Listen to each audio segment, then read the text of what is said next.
కొత్తిమీర పచ్చడి కోసం అండి మొదట పోపు వేయించుకున్నాను. పోపు తీసేద్దాము.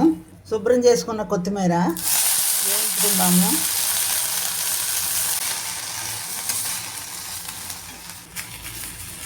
కొత్తిమీర వేగిందండి, స్టవ్ ఆఫ్ చేసుకుందాము. ఎక్కువ వేగితే ఫ్లేవర్ పోతుంది, కొంచెం వేడైతే చాలు.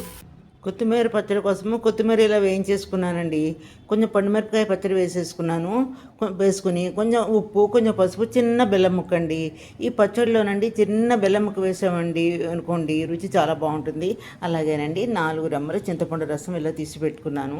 ఇప్పుడు మనం ఈ కొత్తిమీర పచ్చడి ఇదివరకు నేను వీడియోలో చూపెట్టానండి, కొత్తిమీర పండుమిరపకాయ పచ్చడి. ఇప్పుడు మళ్ళీ కొత్త సబ్స్క్రైబర్స్ కోసం మళ్ళీ చూపిస్తున్నాను అనమాట. ఇప్పుడు మిక్సీ చేసేసుకుందాము. కొత్తిమీర పచ్చడి వేయించిన పోపులో కలిపేసుకుందాము. అంతేనండి, కొత్తిమీర పచ్చడి రెడీ.